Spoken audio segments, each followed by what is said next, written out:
Hello and welcome back to study with Saurav YouTube channel. आज के इस वीडियो में हम पटना हाई कोर्ट असिस्टेंट का जो इंटरव्यू है उसमें क्या क्या क्वेश्चंस पूछे गए थे, जैसे कि 5 फरवरी को पहला जो दिन था वो इंटरव्यू का हो चुका है। तो उसमें कौन कौन से प्रश्न हैं वो पूछे गए थे, कैसे इंटरव्यू हो रहा है, इन सब चीज़ों को मैं इस वीडियो है उसमें डिस्कस करूँगा। तो चलिए इस वीडियो की शुरुआत कर लेते हैं। तो सबसे पहले आपको याद रखना है कि डीवी और इंटरव्यू दोनों साथ हो रही है। तो डीवी में काफ़ी समय लग रहा है, तो इंटरव्यू जो होगा वो वर्किंग डे, क्योंकि वर्किंग डे चल रहा है कोर्ट का, और इंटरव्यू जो है वो जज के द्वारा ही लिया जाता है। तो इंटरव्यू वर्किंग डे के बाद ही होता है। तो 3 बजे के आसपास ही इंटरव्यू स्टार्ट हुआ था।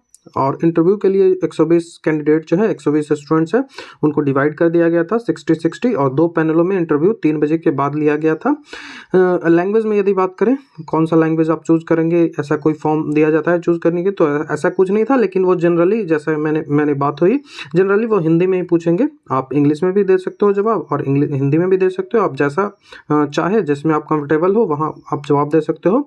एक एवरेज स्टूडेंट है, उनको अप्रॉक्स 5 मिनट दिया जा रहा है। इससे ज़्यादा का इंटरव्यू नहीं हो रहा है। 5 मिनट से ज़्यादा आपको नहीं दिया जाएगा। जो कल तो हुआ, कल तो एवरेज जो सेकंड शिफ्ट था, जो सेकंड पैनल था, उसमें तो एवरेज 3 मिनट ही सब लोगों को दिया जा रहा था।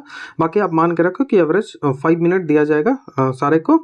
और डीवी है, डीवी में यदि आपके पास कोई डॉक्यूमेंट में गड़बड़ी है तो और आप जेन्युइन हो, मतलब ऐसा नहीं कि आप धांधली से आए हो, आप जेन्युइन हो, तो आपको डॉक्यूमेंट सारा साथ, वो कोऑपरेटिव है आपके लिए। उसके लिए एक फॉर्म दिया जाएगा आपको, उस पर भर के आपको सत्यापित करना पड़ेगा। ये सब चीज़ें, वो लीगल जो चीज़ें हैं वो करवा देंगे। मतलब ऐसा नहीं है कि डॉक्यूमेंट में आपको हटा दिया जाएगा, वो कोऑपरेटिव है। डॉक्यूमेंट में आपको ऑप्शंस कई सारे वहाँ पे दिए जाएंगे। और चूंकि आपको 8 बजे रिपोर्टिंग है, और उसके बाद जो इंटरव्यू है वो काफ़ी देर से स्टार्ट होता है, तो अपने साथ कुछ खाने के लिए और पानी ज़रूर लेके जाएं, जिससे आपकी जो ग्लूकोज का लेवल है वो बढ़ा रहे। क्योंकि जब ग्लूकोज का लेवल गिरेगा तो आप एनर्जेटिक फील नहीं करेंगे, और इंटरव्यू के लिए ज़रूरी होता है कि आप एनर्जेटिक फील करें। तो ये सब चीज़ें आपको ध्यान में रखनी है। बाकी यदि क्वेश्चंस की बात करें कि किस प्रकार के जो क्वेश्चन है वो पूछे गए थे, तो सबसे पहले वो इंट्रोडक्शन आपसे मांगेंगे अपना, जैसे कि आपके पिता का नाम क्या है, माता का नाम क्या है, जो फादर है उनका ऑक्यूपेशन क्या है, जो मदर है उनका ऑक्यूपेशन क्या है, आपका जो एजुकेशनल बैकग्राउंड है वो क्या है, आप अभी क्या कर रहे हैं, करेंटली आप क्या कर रहे हैं। इन सब चीज़ें आपको सबसे स्टार्टिंग में पूछी जाएगी। और फिर जो सिचुएशन जिस तरह का बनेगा, आप जिस फील्ड में हो उसके हिसाब से जो है वो क्वेश्चन स्टार्ट शुरू कर देंगे। क्वेश्चन जो है पूछना स्टार्ट कर देंगे। आपके अकॉर्डिंग ही, आपका एजुकेशनल बैकग्राउंड है उसके अकॉर्डिंग आपको क्वेश्चंस मिलना स्टार्ट हो जाएगा।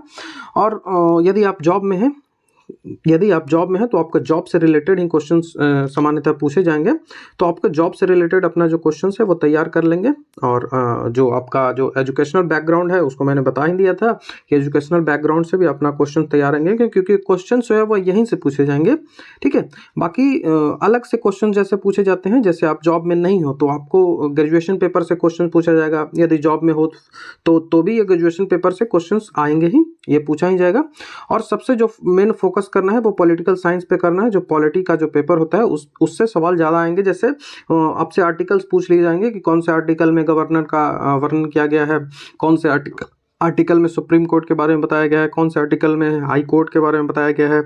जो सारी आर्टिकल्स हैं, जैसे कि आर्टिकल 32 है, ये सब चीज़ें बताई जाएगी। पार्लियामेंट में ये सब आर्टिकल्स, मतलब जो भी इंपॉर्टेंट आर्टिकल है गवर्नर से रिलेटेड या फिर चीफ मिनिस्टर पीएम से रिलेटेड, इन सब चीज़ों को प्रेसिडेंट से रिलेटेड पूछा जाएगा।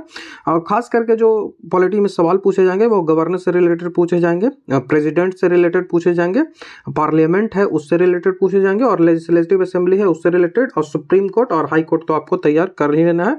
और जो कई सारे सेक्शंस हैं पॉलिटी में पूछे जाएंगे, मैंने पहले भी आपको बताया था कि पॉलिटिक्स सेक्शन है उसी को आपको तैयार ज़्यादा करना है, क्योंकि इंटरव्यू में प्रश्न यहीं से आते हैं। और करंट अफेयर में जो स्कीम्स हैं उनसे सवाल पूछे गए थे थोड़ा बहुत, तो करंट अफेयर के स्कीम तो पूछे ही जाएंगे, मैंने बता दिया। बाकी इंटरव्यू 5 मिनट का है तो उतना सवाल तो है वो नहीं होगा, थोड़ा फास्ट ही होगा। जैसे करंट अफेयर में आपसे पूछ लिया जाएगा कि बिहार के गवर्नर कौन है, गवर्नमेंट स्कीम बिहार के द्वारा, जैसे कई सारी चीज़ें हैं ये सब पूछी जाएगी। तो मेरे लिए आपको पॉलिटिकल साइंस पे फोकस करना है। पॉलिटिकल साइंस जो है वो मेन यहीं पे आपको फोकस करना है। और उसके बाद जो आपका एजुकेशनल बैकग्राउंड है इससे रिलेटेड आपको सवाल देखने को मिलेंगे। और यदि आप जॉब करते हो यदि आप जॉब करते हो पहले से तो आपके जॉब से रिलेटेड क्वेश्चंस पूछे जाएंगे और ग्रेजुएशन पेपर है उससे रिलेटेड पूछे जाएंगे, और आपका जो इंट्रोडक्शन जैसे होता है फादर मदर ये सब नाम पूछा जाएगा, उनका ऑक्यूपेशन पूछा जाएगा। तो यही सब चीज़ें जो इंटरव्यू में है वो आपसे पूछी जाएगी। तो कोई भी पैनिक नहीं होना है, आप रिलैक्स होकर अपना इंटरव्यू देंगे। और जो चीज़ें मैंने यहाँ पे बताई, क्योंकि टाइम काफ़ी लगेगा क्योंकि वर्किंग डे है, तो 3 बजे के आसपास ही इंटरव्यू स्टार्ट हो रहा है, तो आप कुछ खाने के लिए ज़रूर ले लें और पानी ले लें। तो इससे आपकी जो एनर्जी लेवल है वो मेंटेन रहेगी, ग्लूकोज लेवल मेंटेन रहेगा। तो यही वीडियो था जो आज का इंटरव्यू है उसका एक्सपीरियंस यदि आप शेयर करना चाहते हैं तो मेरे टेलीग्राम चैनल को ज्वाइन कर लेंगे। मैं लिंक उसका डिस्क्रिप्शन में दे दूंगा, स्टडी विद सौरभ ऑफिशियल। तो उसका लिंक जो है वो डिस्क्रिप्शन में मिलेगा, वहाँ से आप मेरे टेलीग्राम से मुझसे बात कर सकते हैं। तो वहाँ पे मेरा जो यूज़र नेम है सौरभ25 सिंह है, SAURAB, ठीक है, सौरभ25 सिंह, ये मेरा टेलीग्राम का यूज़र नेम है। यहाँ पे यदि आप मुझसे एक्सपीरियंस अपना शेयर करना चाहते हैं इंटरव्यू का, तो यहाँ पे मुझे आप मैसेज कर सकते हैं टेलीग्राम पे। तो वीडियो देखने के लिए थैंक यू।